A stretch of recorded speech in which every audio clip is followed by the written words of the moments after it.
of getting to work with Bill and Gordon on this preview piece of a fully realized opera based on the poetry of Stephen G. Stephenson. And of course, I've had the great privilege of exploring that poetry now as well. It's opened a whole new world for me there. Tonight, what we will do for you is what's called a directed reading. So what we'll be doing is going through the libretto, and our stage manager will read out the stage directions so you can sort of visualize what you would be seeing in the fully realized opera. Just at the beginning of the piece, we'll have about 7 3/4 minutes of music, a sampling of the music from the opera itself. The entire performance piece, because we're only focusing on the story here in this directed reading, will be about 35 minutes. And then when we're done, we'll take a few moments to have a couple of questions with Bill and Gordon, and then we will invite you to join us for some wine and cheese. So one last thing, I would just ask you to check if you have cell phones, that those are switched off. Thank you very much.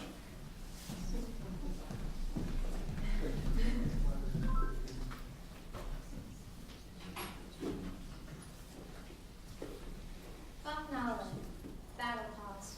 Libretto by Gordon Pengilly and William Jordan, based on the pacifist poetry of Stephen G. Stephenson. Prelude. Setting: a dream composite of past and future battlefields. The corpses of dead soldiers and a medley of uniforms litter the stage. A burned-out husk of a dead tree suggests that this place may once have been pleasant. During the prelude, the young soldier enters with his pack, looks fearfully about, and collapses in exhaustion. It is near twilight.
appears downstage.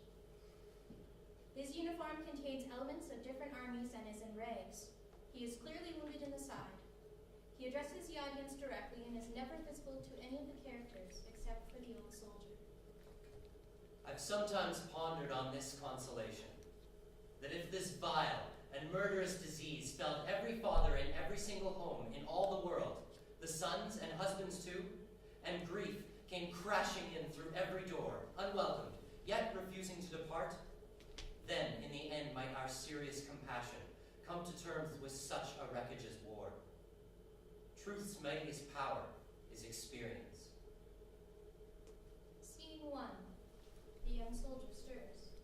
My dead are alive. It seems so quiet here, so peaceful. After all the noise of battle, am I really done for? The old soldier makes a surprise appearance across from the young soldier, brandishing a weapon in a friendly manner. Good evening, friend. The enemy! For pity's sake, don't shoot yourself. Like me, you're spared today. So let's enjoy the moment while we can. Did you not hear? The heaps of dead are piled so far and high that the armies have moved back where they began. The killing stopped. The cartmen come to carry off the corpses. And what a grisly mass of mangled trunks and limbs it is. But you and I are lucky ones. We made it through the day, while all around us other men, other, maybe better men, other men like you and I lay dying. The shelling was bad. I got lost in the smoke. I thought I'd gone mad. I thought I would choke. I must have passed out. When I came to my senses, I was striding through a stream of slime, and on each side of the stream were snarls of barbed wire and the rubbish of spent shells. I walked on and on. Suddenly the storm broke. I looked up and saw sheets of hail and fire mixed with blood pouring into the trench. I kept going until I came to this place. I thought I would freeze, so I laid down my head in this grove of trees. I would die here instead. For what seemed like hours, my face in the clay, the shrapnel and showers flew o'er where I lay.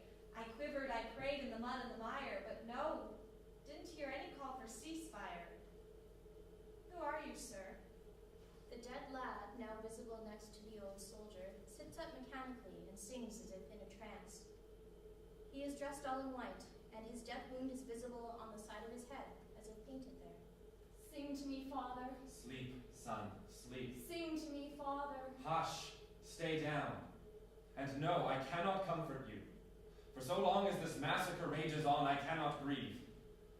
Not even for you, sweet son. The action is suspended during the following chorus, sung by the dead soldiers. Palaces built we for each other's glee. Thine was for me built, mine was for thee. The palace that builded, thy little hand, firmly was founded, mine doesn't stand. Girlish dream images builded thy hall. Flame of fine fantasy shone through it all. Bricks from eternity's heyday were thine.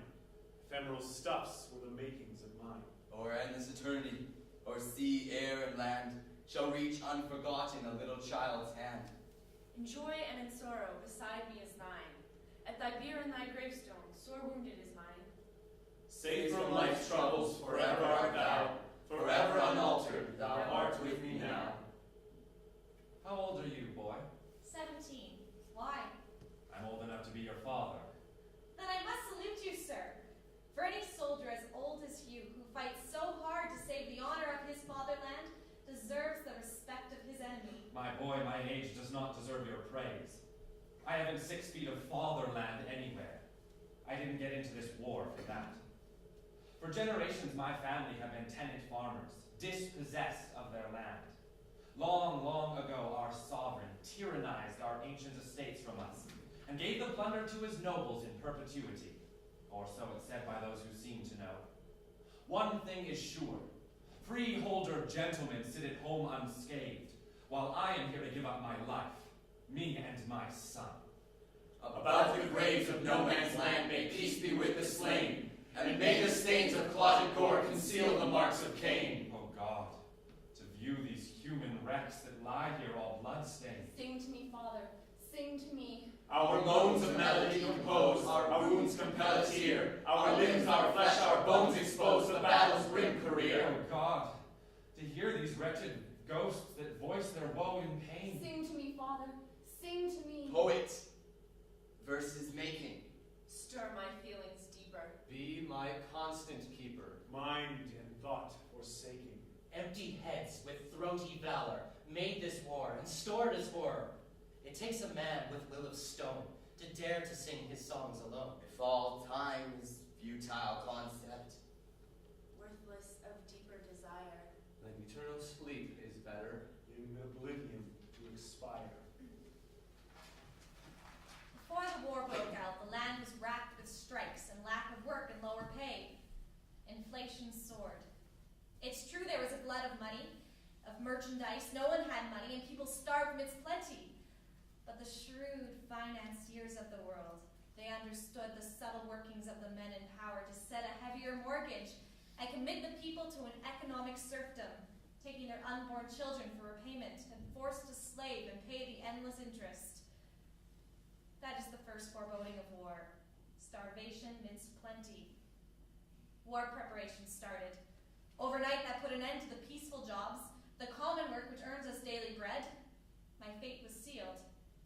The men forsook their jobs in multitudes and joined the forces, promised meager pay, eager and fit to fight for fatherland. The nation has to pay to help the cause, so I was left to manage my affairs as well as mother's. She's a widow now. My dad was wounded in the previous war, came home and suffered sorely till his death. The people's grumblings because of heavy taxes gave excuses for the government to tighten up. His pension was cut off when I was in my teens. Our government reneged on that as well. Calm yourself. I loved my father. I'm sure you did. You, I suppose, went headlong in the fight to avenge your rotten pride. Your people are always spoiling for war, even more than those on this side. I'm not here in this trench because I want to fight with you. Nonetheless, your people make no effort to refine your ways, while we have many who work for peace and passionately sing its praise. We have peacemakers too. I was told you'd shot them down like spies. Our poets sing of peace too. I was told they propagandize. You don't deny it. And so, there it is, as plain as the blood on your hands. We've come to fight for freedom, to liberate your lands. You poor young fool. Save your breath for the battle. I won't. For both of us the job's the same, whatever way has got us here. We're set upon each other by the self-same profiteer. This awful flood of human blood won't help to free us from their yoke. Regardless who kills whom today, their cause goes up in smoke. So damn your try to justify and sweeten up this smell. Tooth for tooth, eye for eye, that way leads straight to hell. Ignore the cries of those that die to carry out this crime. For the poet, no illusions. For the heroes, no reprieve. For the righteous, no excuses. Prophets and prayers for an alibi, eager to kick some hide. Platitudes heard till the end of time. Collective suicide. The young soldier settles down, takes out pen and paper, and composes a letter. Scene 1 finale. The dead soldiers leap to their feet and are directed through a satiric vaudeville routine by the wounded soldier, observed by the old soldier with increasing agitation. Twilight gives way to night. In a time of war, a fever soon takes hold. no one is immune to such excitement. War is glorified, hypnotic. Pacifists are traitors. Thugs and bullies are heroes. Everybody loves a parade. In Europe's reeking slaughter pen, they mince the flesh of murdered men, while swinish merchants snout and trough, suck all the bloody profits off. The preparations rouse a frenzied lust in every nation. Flags wave in the streets, songs are sung and pledges made. They poets write jingles for posters. The lineup of men grows longer and longer. Everybody loves a charade. This war's a needed evil, friend, to clean the slate, put war to an end. And that's the proof of the profiteers. It's really for the peace they cheer. Killing is proclaimed just. The blood pounds and weapons shine like gold. 3 cheers for consignments. Damn the blockades. Wall Street is going crazy with trade. Hooray for Swiss bank accounts. Everybody loves grenades. It's war to the very last man. Pick up a gun if you can. Our alliances make us secure. We are the true, the just, the holy. We are the just, the holy.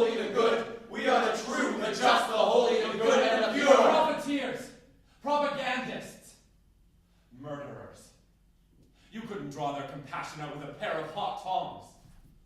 We bought the whole package with blinkers on, and now these bastards are singing a different tune. The world's gone wrong. Were we not all swept into the fray? It is our selfish nature, blind. We have the truth, the just, the holy, the good, and the pure. Why do you gaze at me so? The greatest sin of all our kind. Our alliances make us secure. You act as if you know me, soldier. Which side are you on? Our spirit feels the heaviest stone. The heaviest stone. Pick up a gun if you dare. Your uniform's in tatters and shreds. Which we now lay upon our own. It's towards the very last man. Dear Mother, I have sometimes forgotten to tell you about how I feel, so I'll write you this letter before it's too late. When you sat in the kitchen or weeded outside in your garden, your spirit soared over me, in good times and bad. Many's the memory, Mother, I hold in my heart, of the love that you showed me before this war tore us apart. The one unfailing beacon in all of this bloodshed and gore is knowing you love me and that you gave me my life. Oh, Mother, whose heart is filled with lullabies, whose mind is free, though your hair may turn to silver and your cheeks go misty with gray, I will always love you. End of scene 1.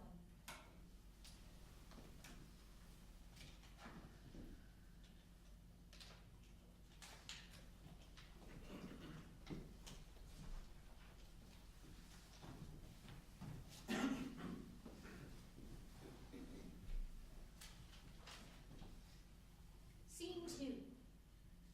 As the young soldier drifts off to sleep, the letter in his hand, the dead lad moves upstage center and raises his hands in a hieratic pose.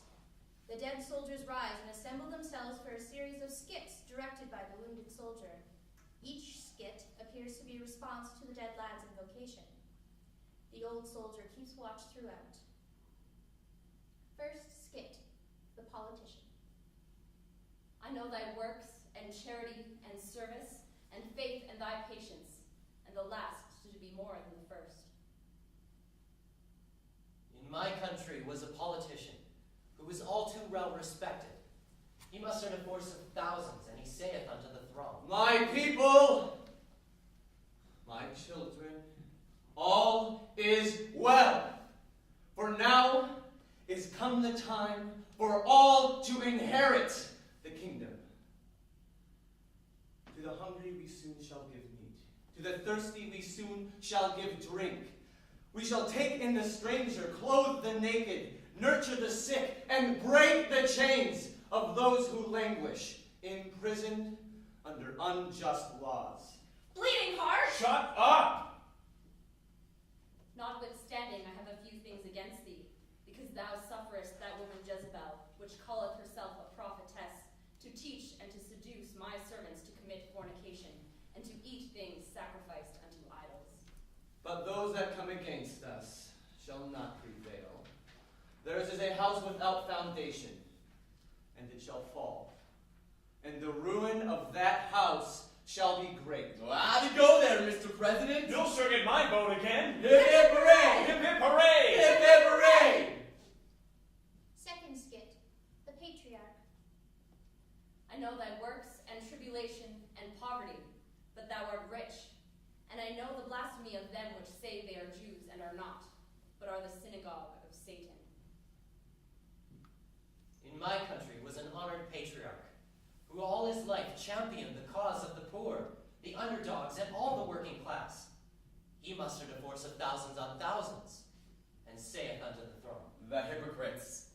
Believe as the people believe, they say. Shall we not believe as the foolish believe? Are not they not indeed the foolish? And when they fall with those who believe, they say, We believe.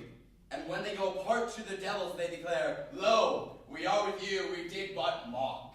There's a good bit of double talk. Let the man speak. Be thou faithful unto death, and I will give thee a crown of life.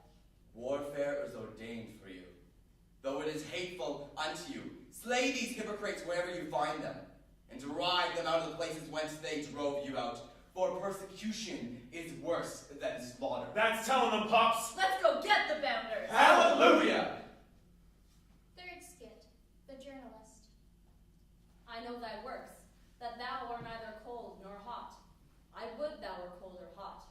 So then, because thou art lukewarm, and neither cold nor hot, I will spew thee out of my mouth. In my country was a journalist for the biggest newspaper chain in all the world. Thought to be honest, he cheated his readers by writing for them what they wanted to read. When I see all the people who have come here on this field of battle, life goes from my limbs, and they sink, and my mouth is sere and dry. A trembling overcomes my body, and my hair shudders in horror, and I see forebodings of evil. Facing us in the field of battle are pundits, fathers and sons, grandsons, grandfathers, wives' brothers, mothers' brothers, and fathers of wives. Pacifist. Coward? He that hath an ear, let him hear what the Spirit saith unto the churches. He that overcometh shall not be hurt of the second death. But if any believes he can kill, and if another believes he can be killed, neither of them knows the truth. The eternal in us cannot kill, and the eternal in us cannot be killed. To forego this fight is to forego both duty and honor. People would speak of these armies in contemptuous words of ill will and derision, pouring forth scorn upon both nations. Can there be, for an army, a more shameful fate? Happy the soldier whose fate it is to fight a war such as this. Dulce et decorum est pro patria mori. Right on. Well said. Where do we go sign up? Fourth skit, the poet and the leader. I know thy works and thy labor and thy patience, on how you cannot bear them which are evil. And you have borne and have patience, and for my name's sake have labored and have not fainted. In your country, the leading poet through all the years had sung of peace on earth, of trust, compassion, love, and all the joys of generous, noble virtue. But when the war broke out, he changed, holding with the others to join the battle cry. Sing to me, Father. Sing to me, Father! Sing to me, Father. Sing to me, Father! Nevertheless, I have somewhat against thee, because thou hast left thy first love. Won't you join our play, good sir? You have the book. Prompt me. Need you my help? Improvise. We've time before the cartmen come to haul away the players. You and the dead are doing fine. I've nothing more to add. Are you not a poet, sir? I am also a farmer. But do you see any tools in my hands? A shovel, a plow, a scythe? No. They were snatched from me in exchange for this cold rifle. It's true I was a poet, and yes, I wrote of liberty and peace. When the leader came to me knowing my reputation... Look here, poet. What we need is a good song to cheer along the soldiers. If you won't write one, we'll kick you off your farm and send you to the front. It's your choice. I gave them what they wanted. I betrayed my gift. We have 1.5 million bayonets, I wrote. Once in motion, we go rolling forward. We have 1.5 million bayonets. When it's done, all our fighters will be looking homeward. Our bayonets go rolling, rolling, rolling. The theme I wrote, it sickened me. Oh, it sickened me right to the bone. And so when they came back for more, I said no. They took me from my home and sent me here to the front with this gun and him, my young son who lies here dead beside me. The dead soldiers assume a static choral pose for the next hymn. The young soldier awakens as a slow, false dawn breaks across the stage. It's true for us, has always been. We fail to note our greatest ken. But as the turning times are told, some shall be paid 100-fold. The poet who had sung and warned, the fool with stones and fire scorned. Father slew father with dark intent, to build their sons a monument. Good men are born in every time, and write some theme which proves sublime, that life does honor to that race, which leaves the world a better place. We still have those we know are good as culture moves moves in changing mood, and fancy's myriad visions bright are focused in the soul's pure light. The poet meets along his way the pain and stress of every day, and under his load climbs his run, with all his best songs yet unsung. Come here to me, boy. We've both had our share of this crime, and we're exhausted from it. So let us be a comfort to each other while we can. He was my son. Perhaps it was I who killed him. War's an open grave.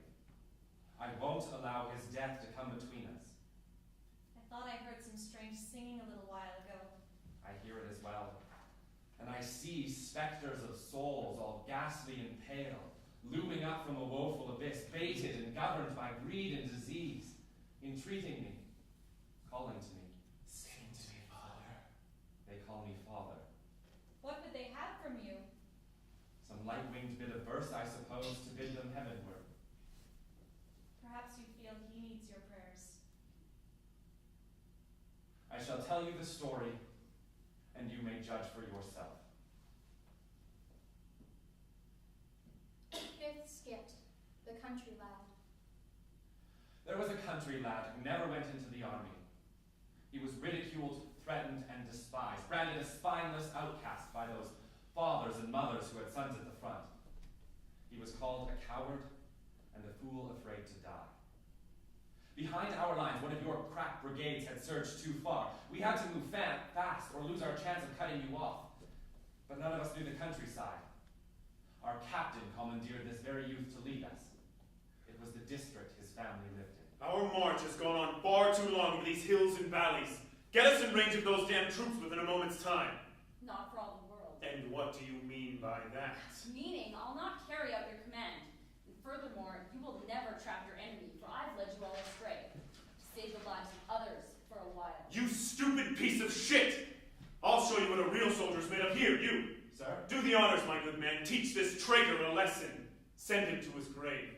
He's just a boy. I'm giving you an order, mister. But, sir, Let loose and be done with him promptly, or turn the gun on yourself. Don't be afraid, Be afraid, poor soldier, and don't hesitate. I knew what I was doing. Ready? Please, good lad. Take aim. Lead us to the enemy and all will be forgiven. Fire! Oh, I grieve. How I grieve for you, sir. Just one thing. Tell my story. I make all things new. The dead lad has collapsed where he was first seen, and the stage has assumed the configuration of corpses and characters familiar from scene 1. The two cartmen enter, pushing a large wagon on which they reverently place the bodies of the dead soldiers. This night seems woefully long. Our dawn of advancement's a boastful The romance. shadows as dense as before. On brief winged moments, each lifetime departs and sees but the tragic delay. To the cart. It's time. Sing to me, Father. Hush. Stay down. Sing to me, Father. I won't let them have you. No. They shan't cart you away like meat. Sing to me, Father. While you can, let the power of your poems move in meters. Every treasure, all you own, your wealth, offer it to an impoverished world. Do not hide the good shining gold, your light in the night of silence. The best that is in you forever shall live. The light, the sun, over darkness prevail. The old soldier sings to the dead lad unaccompanied. So now I sing my most poignant lay, on phrases blending sweetly with my sadness. As among the blessed angels you will go, forever comforted by joy and gladness. And thus consoled, I soothe the grief that sears and bless your name with thankfulness and tears. O dearest child, a cheerful, willing boy, you are a strength to guide me through this night, that in my torment I might feel some joy in singing this song with all my might. You'll be remembered in all my verses, until the world has turned my final pages, until your grave is overgrown with flowers, and holy is my voice to heaven ringing this heartfelt song to your beloved memory.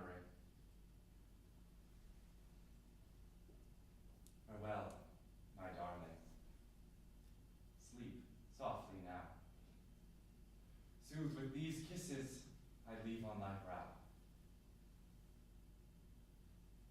Scene 2 finale.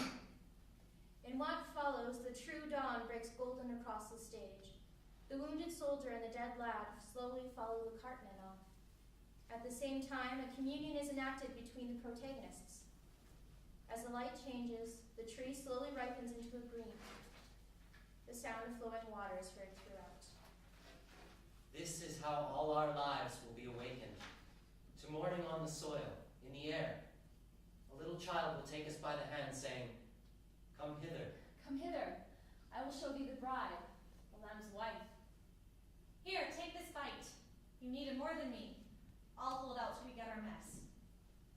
See there, I've tossed the sandwich to you. And will lead us to a stream of purest water, clear as crystal. And on each side of the stream there ripen trees of life, and the leaves of the trees are for the healing of the nations. I thank you for this kindness, lad. That it persists within the hearts of men in this rough company is the one hope of humanity. To arms, look up! Look up! Our rest has come to an end. God shall wipe away all tears from our eyes, The shells will fly again. and there shall be no more curse, and there shall be no more death. The wars go on and on. The old soldier and wounded soldier embrace, and the wounded soldier gathers his pack and leaves the stage. Neither sorrow nor crime, neither shall there be any more pain. Godspeed. For the former things are passed away. Life's the stream's momentary pause, a briefer spring when song matures. The dark clay grave is not far away. The soil stifles sound in poems. You and yours vanish with no trace, if you leave no song